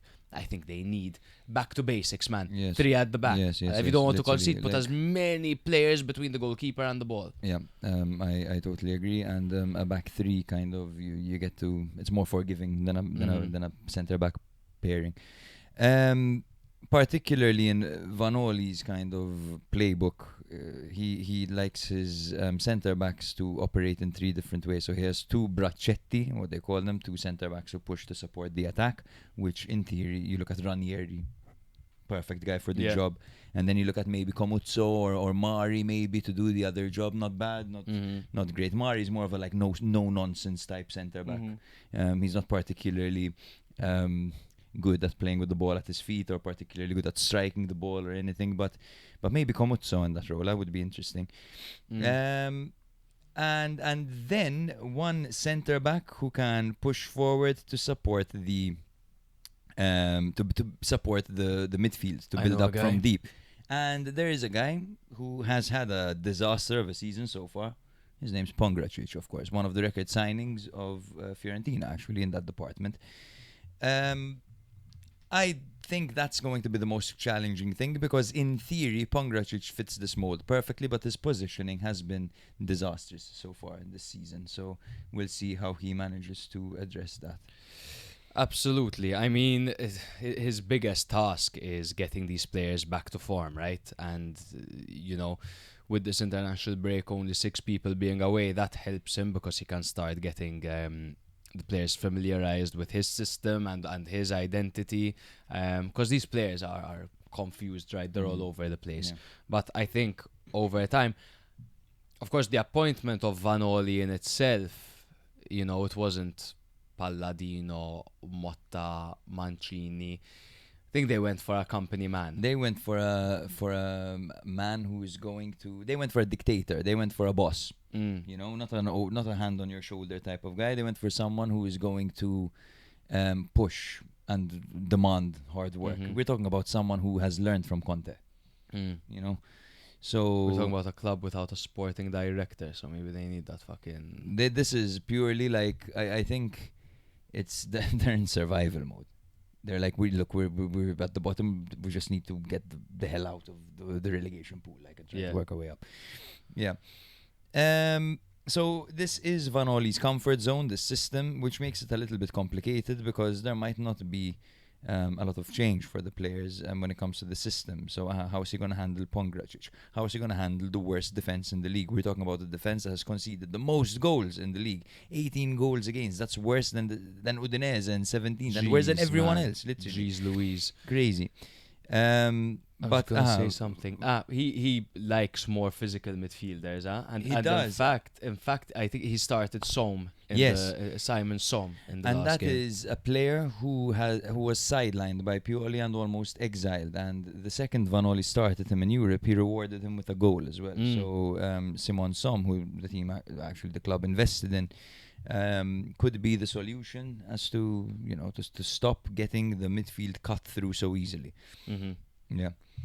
It's like Viola Papa, sorry, told us as well that they struggle at winning the ball back in midfield. Yes, that's true. Yes, totally.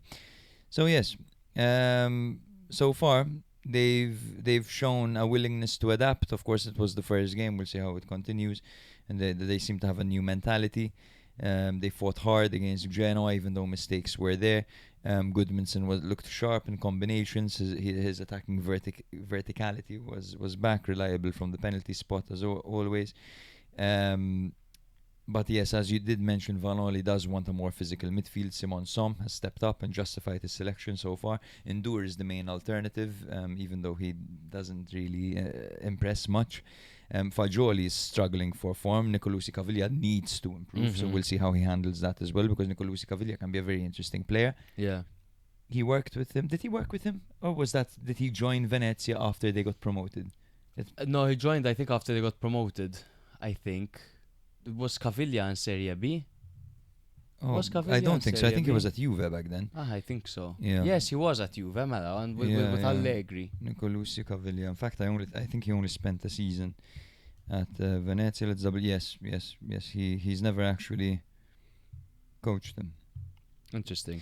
Yes. Mandragora will probably contribute with more forward runs, and it's nice to see Piccoli gaining confidence and scoring, showing maybe a positive mood in the squad. So I think that when you look at the international break as well, there are some positive signs. There's Dzeko scoring quite a few for Bosnia. There's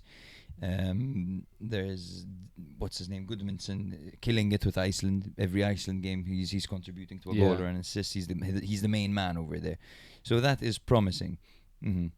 We'll see how he handles it. We'll see how he handles Comuzzo and Viti if they can make the team again, and Fortini as well, who has impressed.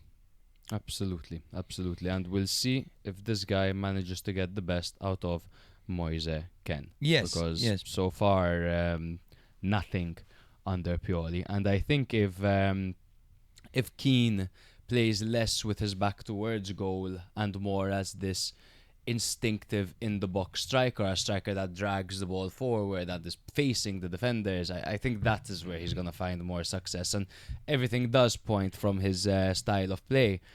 It doesn't really say play the ball to the striker who holds up play. It's more of a, when they attack, it's a bit of a blitzkrieg. Yeah. So I think we will see Keane in better goal scoring opportunities. Yes, and I liked your point about him not having much time to think, right? Like, give Keane the ball in a way where he has to instinctively react to it. Exactly. And we've seen him score some crazy goals like that. The karate kick one comes to mind, the roundhouse kick. But yeah, give him too much He time needs to to enter think. that Maybe flow state, Yeah, bro. yeah, That's where yeah. he's good. The flow state. True. So yes, very very excited to see what can happen with this. I'm Vanoli averagely team. excited. No, I like the team, man. I think they have many players that I like to watch. I like Som, I like Nicolosi Caviglia, I like Albert, I like Moise Keane, I like Dodo and Gossens. Ranieri's a fun player to watch. So the team on paper has the potential to be one of the most entertaining teams in the league if it gets clicking for them. And even De Gea on goal can pull off some crazy saves as well. Yeah. There were also I was reading reports on like the Vanoli situation at Torino. And something in particular struck me. So obviously it was a mutual termination. Termination. Which initially, when he didn't get a job, I was like, this is health related. Because he had that, what do you call it? Not a fit. I'm not sure. I'm not qualified. Like Collapse. Let's call it he collapse. collapsed. Yes. In a game, I think they had gotten a penalty, and like he started hyping up a player, and it looked like either blood pressure or That's what or it said, the epilepsy. report, blood It said pressure. blood pressure. I thought it was epilepsy when I saw it. But he had collapsed. It was a really chilling replay that they had gotten of him going, I can't believe that they showed it. And then he just got up. And he just got up, told them, no, I'm fine, I want to continue. And then at the end of the season, mutual kind of termination, even though he finished exactly where Torino finished, 11th or 10th.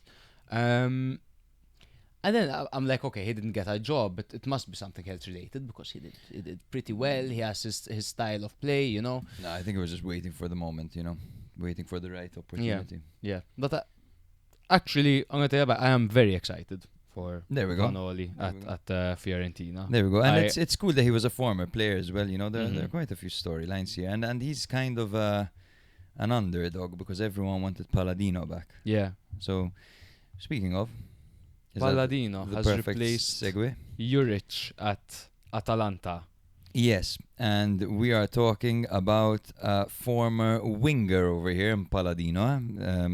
He's a winger who represented Juve between 2004 and 2008, played 51 games, scored 10 goals. It's a lovely contribution. He has a career of dreams here. He went on loan to Salernitana, scored a bucket load over there with 15 goals in 39 games, went to Livorno, Genoa, Parma, Crotone, Spezia, Monza. You know, he had That's a nice Serie A spotlight nice- dream, brother. a nice career he had. 3 appearances for the Italian national team as well. So yes, but let's talk about him as a manager, of course. So he takes over from Juric, who had a poor start. We're talking 13 points in 11 games and a heavy 3-0 loss against Sassuolo. Palladino came in and signed the contract until 2027. That's None of what I'm this talking short-term about. bullshit. I like that. That's what I'm talking about. His task is to rebuild confidence, re-energize the players, and move the team away from Juric's rigid system. Okay, to kind of give Atalanta some offensive identity, which they took so much pride in. Mm-hmm. He will likely operate in a 3-4-2-1. He used a back 3 at Monza and mostly at Fiorentina. He did go to a back 4 on certain occasion, but was mostly a back 3. But his 3 occasionally looked like a 4, It and does. his 4 occasionally looked like a Because- 3. I think he's very fluid. Because his Yo. structures are chameleon-like. Yo, man. That's how it's described. Yes, he loves to tinker and to tweak depending on his opposition. So this is going to look like a reinterpretation of Gasperini's 3-4-2-1 with some differences, of course. Mhm. Yes. So it is going to be a breath of fresh air because his football is a bit more inventive Mhm. than Juric's, where Juric is very, very pragmatic. He plays like a paranoid person where it's pile men back and zonal blocks and all this boring Yes, bullshit. High pressing, High heavy use pressing, of wide channels, but very only one, 2 guys pressing at the very top. Like, very one speed. He'll put 2 offensive players on the pitch at the that's same it, time. man. That only. one speed shit. There isn't Yeah. a turn of pace Yeah, there's anyway. there are no gears, man. Uh-huh. It's just one speed for the whole game. Palladino, his style, even though I can't tell you this is exactly what Palladino's style is because he's He very adapts. adaptive. Like Fabregas in that sense. Now we know his style a bit more. But when he had just started out, I had no idea because literally just prepared for his opponents.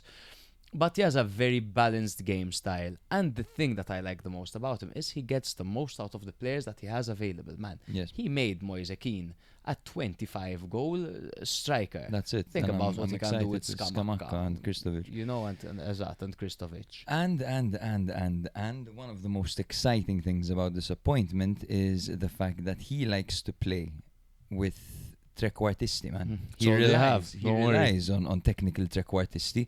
Samardzic, Daniel Maldini, Sulemana, Lukman. These guys, Decatelare. These guys can all do it, right? So let's say if half of them flop, You've still got options there. Exactly. So I'm curious to see what he will do, because he had Colpani at Monza looking really good.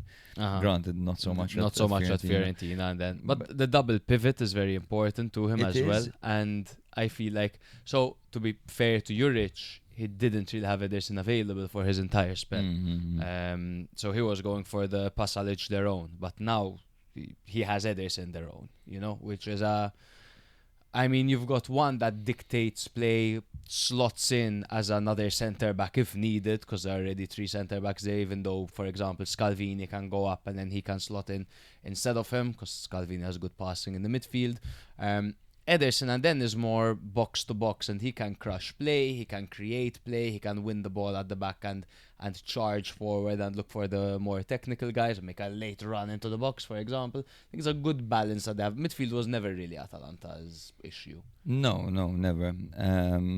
Agreed. And interesting you mentioned Pasalic, because is he going to be the man to step into the double pivot to rotate, or is he going to be another trequartista? We'll see, because he can do both. Yes, so we're talking these trequartisti. What will they do? They'll move inside to overload central zones. They'll drop between lines to receive and to turn, and they'll drive the team's creativity in its entirety.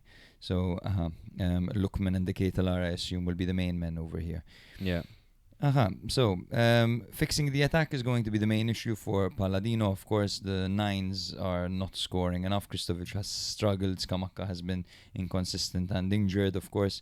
Now, Palladino's track record, as you said previously, is that he managed to turn Moise Kean into a 25-goal striker at Fiorentina last season. Yes, do you think he can get Scamacca or Kristovic rolling? No, I think he can get some decent numbers out. I don't think either of them are 25-goal season strikers. I hope they prove me wrong. I think Scamacca, if his body just I cooperated, was going to say could be. Kristovic, man, because he has 15 for Lecce. Imagine him there. Like, Fair enough. I don't think they'll be capocannonieri at all. I don't think either of them have it. And they had Atalanta had Retegui up front last season, and before that they had a few good strikers at Duvan, Zapata, Muriel, and the likes. Scamacca's only 26, so it could happen next season. We just need to stay healthy. His knees, It's man. tough for His him, knees. My knee. My leg. Literally, that's Scamacca's the my leg guy from SpongeBob. And who's My leg. Kristovic, fucking Patrick. Under my rock. I was gonna say, I remember when Palladino had just taken over Fiorentina, it was a bit limp at the start, and then they started picking it up and scoring more and being this not a wildly offensive team, but an attacking team. Like an inventive team. An attacking, inventive team. A flamboyant team in a way. I mean, Sure. Monza were totally like, I remember David, one of our listeners, had used this word, flamboyant, to describe Monza. Flamboyant, stylish, and sexy, or something like that. Okay. And it was spot on, because the way they played was so atypical. It was like 90s. it was like 90s football, literally. They had these long-haired trequartisti. Literally, they'd get the ball in these tight spaces and just try to create, try to create unusual. Well, before he does that, he steadies the ship. That's the thing Yes, with Palladino. That's exactly what he did at Fiorentina. That's what he did at Monza. He always starts off with, listen, I don't care if we're going to go a long streak without blitzing teams, but first, we can't concede. We can't keep on conceding goals. That was the third blitz, huh? So I don't think, really. Yeah.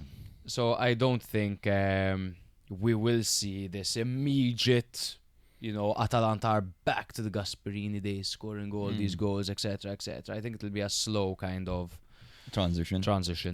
Potential. What to expect? A tactical shift, not a revolution. Expect more control, more possession, more adaptability, more creativity through the middle, a clearer and calmer defensive structure.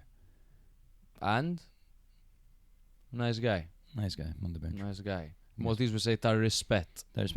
Have you ever seen his hairstyle when he was a player? Hey, yo, Nick. Hey, yo, Nick, pull that shit up. Look up, Palladino player. I Google like a 7-year-old. Palladino. I love how it gets Player. the recommended at the top of Yeah. what you search. Before it was Vanoli, and you think it would be like Vanoli Torino or Vanoli Fiorentina. It was Vanoli Seizure, like. Holy secret. Yeah, literally. I'm trying to find out what had happened. Yeah. Try to find one. Raffaele Yeah. Palladino, player. Is that what you're talking about, bro? He I looks mean, like yeah, but- where but he looks it- like it got Jez crazier. from Peep From Show, Peep man. Show. Crazy hair. Yeah, kind of. I love this style. Well, how do you even achieve that? I mean, that's a mullet, no? I mean, it's a It's mullet not even hawk. him, man. That's not him. That's I think. not him, sure. Yeah, there at the bottom right. Up.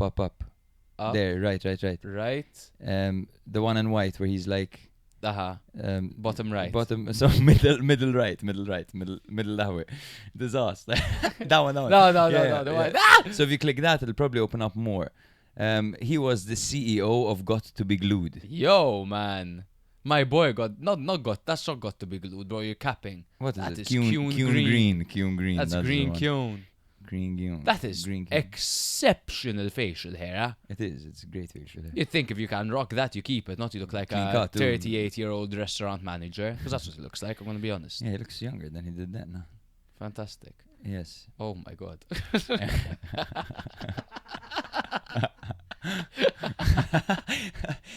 You all saw that. yeah. Guys, hop over to YouTube to see this excellent masterclass in communication. This is That's so good. man. Raffaele So Palladino, player, crazy hair. Incredible. We might as well just be googling fucking Bobs. Yeah. Bobs. Yeah. Palladino Bobs. But yeah, he's definitely clean cut nowadays. Jake, who replaced Vieira at Genoa? Oh, it's only Daniele De Rossi. Yeah. What's he like, bro? What's De Rossi like? Oh, you know, just a modern, proactive coach with an aggressive pressing and detail-obsessed organization. Wow, who did he previously manage? Well, actually, he was kind of thrown into the... No, he was at Spal before. Exactly, He yes. was at Spal before. Then he was thrown to the deep end Yes. at Roma. And his record at Spal was absolutely abysmal, terrible. It was a joke. In fact, when Roma yes. had employed him, we were shocked by the appointment. But then he displayed some Because he very good replaced things. Mourinho. Yes, that's it. It's absolutely bizarre. And then Juric replaced him. Really weird. But yes, what to expect from De Rossi? We're talking 3 pillars. Number 1, building up from the back. Yes. Number 2, collective intensity and compactness. Yes. Number 3, high coordinated pressing. Fantastic. Those are the 3 pillars of De Rossi's system. So But it sounds very aggressive. it's not. Patience. Yes, exactly. It's patient and Patience. it's purposeful. Yes. The circulation has meaning. There's an no ambition. forced attacks. One thing I see from my Port Vale in Football Manager. Yes, Football Manager 26. There are bugs, but just Phenomenal, get it, man. It's phenomenal. unbelievable. Don't play the ball to the striker so soon. What's the striker gonna do there? You know, that's a way, like, what the hell? Like, why Yeah. are you forcing the move so early? He's happy to open up his opponents and try find that opportunity. You know, you Yes, got he has no other choice with Colombo up front. exactly. You have to foreplay before, and that's what he does. Yes. He foreplays. So expect. If you don't have to foreplay, Jesus, you must be good looking. But anyway, Yes, so if you're facing Genoa anytime soon, get ready to get wet.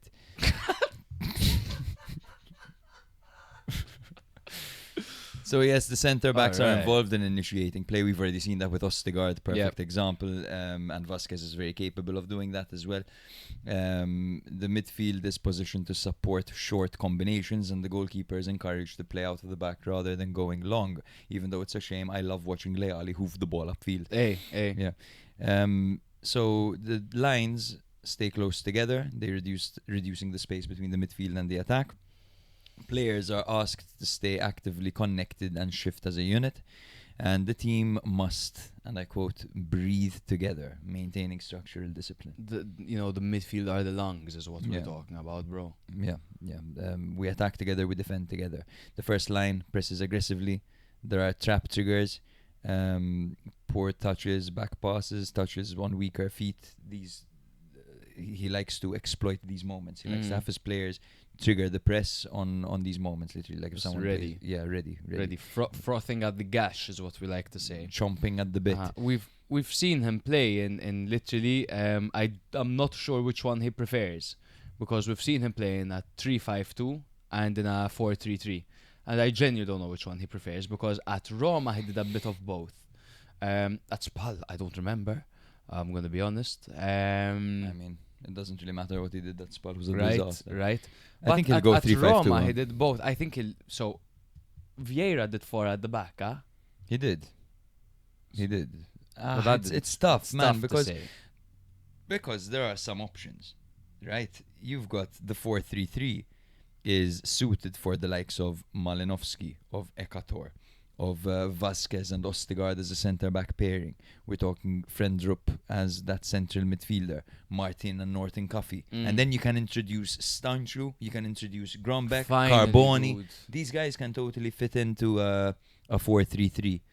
I think it has to be a 4-3-3, and he preferred 4-3-3 at And- Roma. I and- played both, but he preferred Yeah, the 4-3-3. and I doubt he'll go for 2 men up top simply because of the striker quality at Genoa. If Uh-huh. anything, it might Ekator be Colombo. like a 3-4-2-1 might be alright actually, with like a Grombeck and Carboni behind Colombo, and maybe Frendrup and Sancho or Mazzini in the middle, something like that. That might There's work. Vitinha as well. There is is Vitinha. very important to this team. He is, 4-3-3 with maybe Vitinha wide. Mm. I don't know, maybe Ekator or Colombo up top. I think they need to address the whole striker thing. I don't know what kind of deal there is. Is Colombo on a loan, or is he purchased? I believe Colombo By is Genoa. owned by I think Genoa. now they bought him. Sure. Colombo contract. They're gonna get you Christopher Columbus's contract, bro. Yeah, in the United Lorenzo. States. I forget not everyone's fucking Serie A obsessed.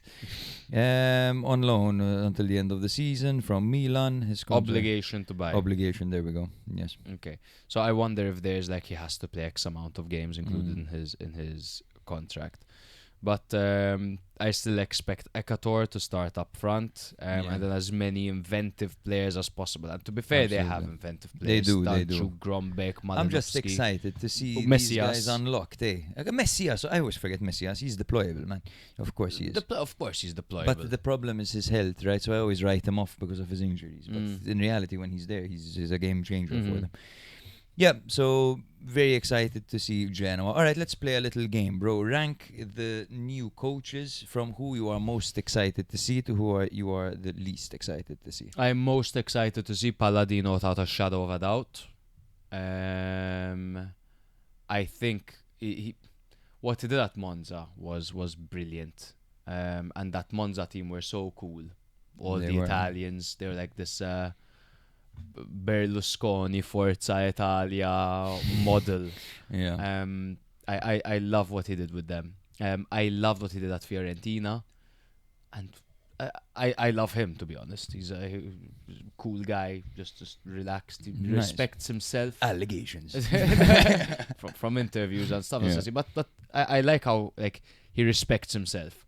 When shit was the way it was with Fiorentina, I was like, no, I'm he's out. like, I'm done. I'm off. done. No You- bullshit. I don't you care. This is a disrespect blip me. in my CV because I spent 1 season at you. Zobby, I'm out.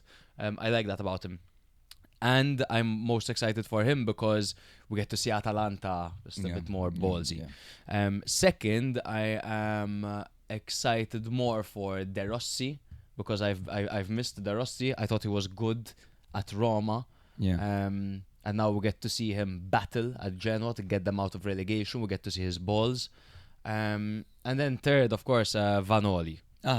Now, I told you previously that I'm very excited to see Vanoli. However, I'm even more excited to see these guys, man, because these are 3 coaches who are coming in who are...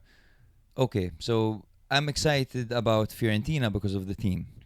I'm excited about Atalanta because of the team and the manager. And I'm excited for Genoa because of the team and the manager, the combination. So Okay. yes, Combination. when it comes to managers, I think it goes Palladino, Rossi, Vanoli, as to who excites me. But when it comes to the team, I have to admit that Genoa are definitely up there because I came into the season looking forward to Genoa. I was a little bit disappointed by the best same. players not playing much, and Same. now we finally get to see them. It feels like, finally. That's my only ask of the Rossi. Yeah. Like, play these guys, play Absolutely. Staluccio, Grombeek and Carboni, man. Yes. Jeez. So that's it, bro. That's it for this episode. We have, yes. but we have the fun part now. Yes, of course we do. Shall we do that first, or we said we're gonna do a few predictions? Yeah. Let's do Okay, let's do that. Let's quickly. do that. Yes. Um, So I'm we just- have next week's games. we have some bangers. We have some next bangers, and weekend. we're gonna attempt to make some predictions. I haven't prepared anything for this. This is a very impromptu decision that we just made. Yeah. Cagliari home to Genoa. Genoa win. Genoa first win of the season. Now Yeah. I'll go first, so people won't think I'm always copying you. So Genoa's, will it be their first win of the season, or am I capping? Let me go on standings real quick. Genoa, with these the first wins of the season. Now, no, they've already won this season. They God, they beat Sassuolo. of course. Yeah. Genoa's second win of the season, away to Cagliari. Udinese, Bologna. I'm gonna give the win to Bologna here. Same here, Bologna. Fiorentina, Juve. Draw. Call me crazy. I'm gonna go Juve win. Juve win. Fair. Napoli, Atalanta. Oh my god. Draw. Napoli, Atalanta. I'm gonna go for a Napoli win here, man. New manager bounces. I is know, real, but huh? I know, But but I'm fair, gonna go fair, yeah. Napoli win. Verona, Parma. Draw. Parma win. Ooh. Sorry. Even though it has 0-0 written all over it. There's 0-0 tattooed on its forehead. Hey, Cremonese, Cremonese, Roma. Roma win. Roma, but I think it'll be closer. But Roma. Lazio, Lecce. Draw. Lazio. Draw. Lazio. Inter, Milan. Oh. I forgot that was coming. Inter Milan. Am I gonna be boring, man? I think it's gonna be a draw. I think it has 1-1 written all over it. Milan.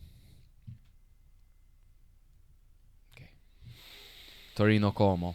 Draw. I agree, draw. Sassuolo Pisa. Sassuolo. Pisa. Yeah. Ooh. All right. So when I'm done Pisa, smashing my Pisa, microphone, fuck it. it's fucking Pisa, you know. Pisa over Fuck it. Sassuolo. Don't care. Love this. We'll revisit this next week and Yes. see who got the Yes. most. Producer man, make sure we do that, because we often say we're gonna do Yes, things please. and it write completely it on slips your wrist our and mind. don't shower for a week, please. Exactly. Exactly.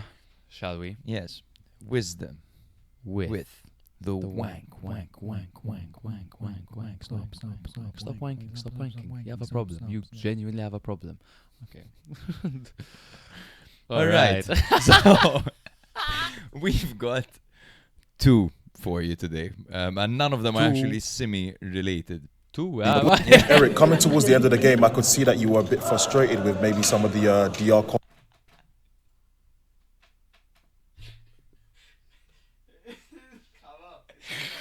Didn't come up. Okay, didn't come up. We just saw it. So we have two for you, because and one of them, none of them are semi-related, because Simi's living his best life right now in Saudi. He's scoring. He's the man. All his posts are happy, well done, and all that. So he's taking a bit of a break from the motivational stuff. However, Nigeria have just been eliminated from, or sorry, have just failed to qualify for the World Cup after losing to Congo. And the Nigeria manager had a few things to say about this in an interview after the game, and I'm sure most of you have seen this already, but we're gonna react to it. His name is Eric Celle. Eric Celle, Italian. Congo staff members. Could you give us an update on what happened there? During all the penalty session, a guy of Congo did some voodoo. Every time. So this is why I was a little nervous after him. Yeah. What did you see? Yeah, something like that, with the I don't know if it's a water or something like that, so I don't. Quel est votre message An interesting one. Imagine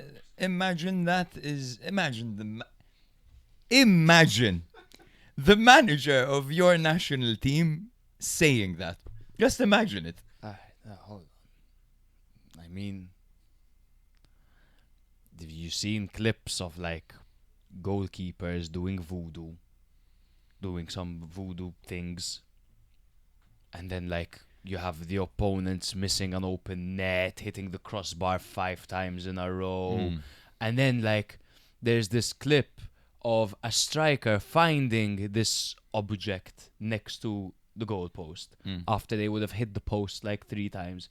He grabs it to take it away, and the entire opposition team starts chasing him.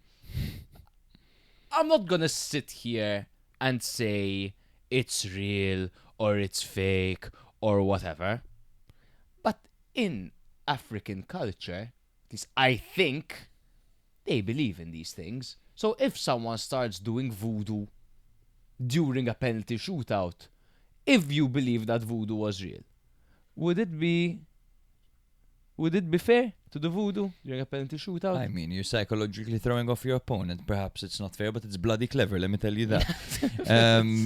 And I'm telling you, man, if I were Allegri, the next few teams that face who have players with this kind of background, I'm getting my water bottle and I'm fucking making it rain, No, it's bizarre. Can you imagine such a serious moment? You failed to qualify for the World Cup, and that's what the coach says, man. That he saw that the opposition staff doing voodoo. That's why they lost on penalties. Come on, dude. Surely that has to be his job. So yes, okay. We can move on to the next one. Yes, okay. So we've got another one. One of our personal favorites over here, Okoye, has decided that being a footballer is not enough. Being a goalkeeper is not enough. He has become a social media influencer. He has become somewhat of a vlogger. Yeah. And this is what he's working with. What's up, guys? My name is Maruko Okoye, goalkeeper for Udinese Calcio, and today I'm going to take you on a match day against AS Rome. First thing I do is rock up and take a bribe. Arrived at the stadium and stepped on a team bus. After a short drive, we got to the airport, checked in our luggage, and hopped on a jet, direction Rome. It's in quite short flights, so I spent my time enjoying the view and watching a few episodes of my favorite anime right now, Solo Leveling. You guys need to know I love animes. Who else? Let me know in the comments. Anyways, we arrived in Rome, had some dinner, and went straight to bed. Good morning, guys. It's match day. It's about 9 a.m. Always just with this.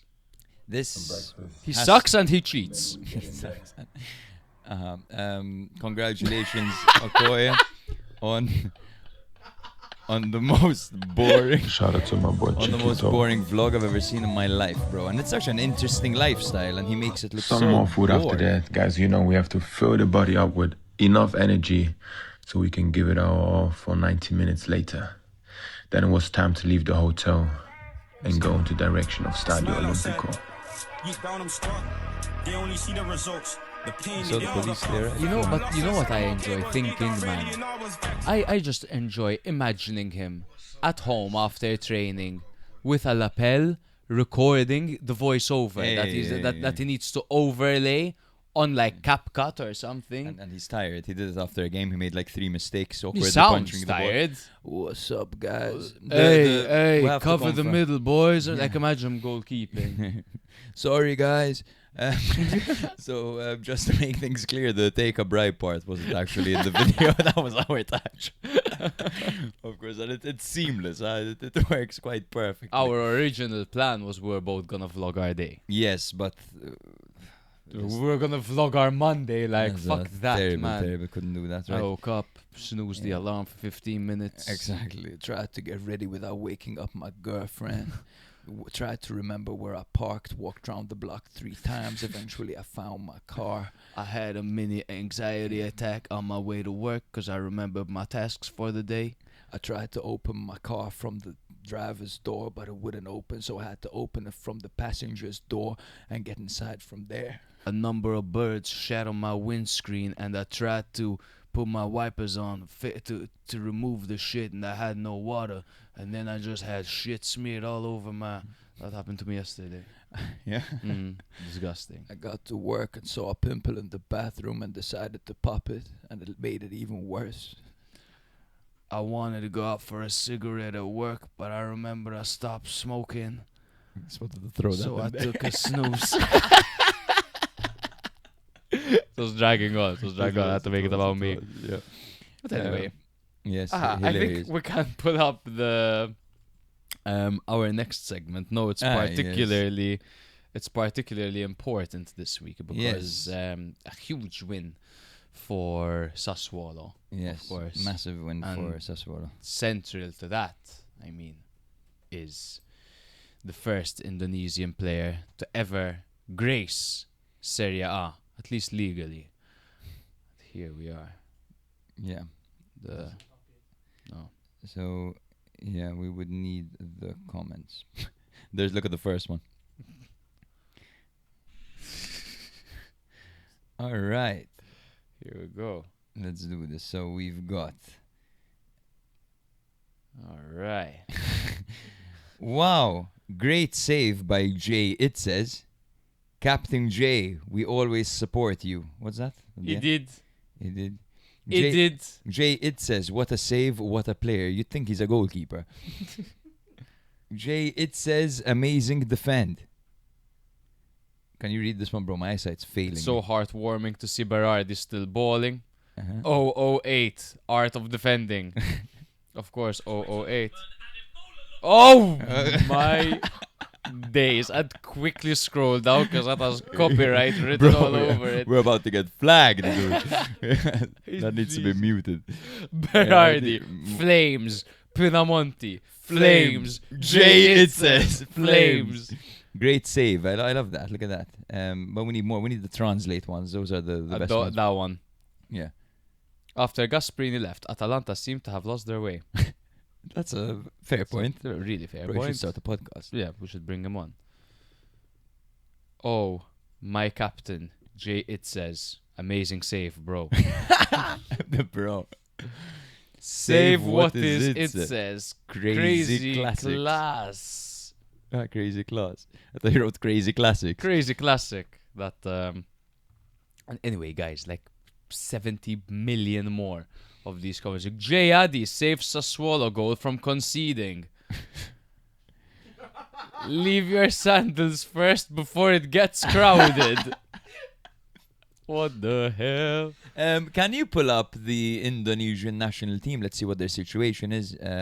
Just to see where they are in their group or whatever. That's right, Indonesia football. They have Audero on goal. Huh? They do. I'll have a look at their team as well. Where's the group? It shouldn't be. There it is. Standings.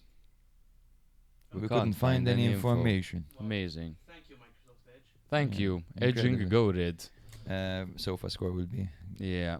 Sofa score Indonesia. That's a Google search. Okay, How well, many they're men? in a group of 3 teams and they're last.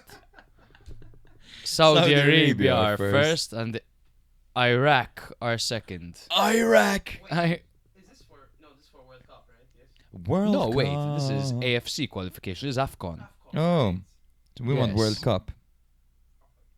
No, World Cup qualification. That's it. It's It's just the region, I guess. Ah, that's the region. Yeah, That's the region. It's it. Ole. Because then there's the others. There's the Asian Cup that they take part in.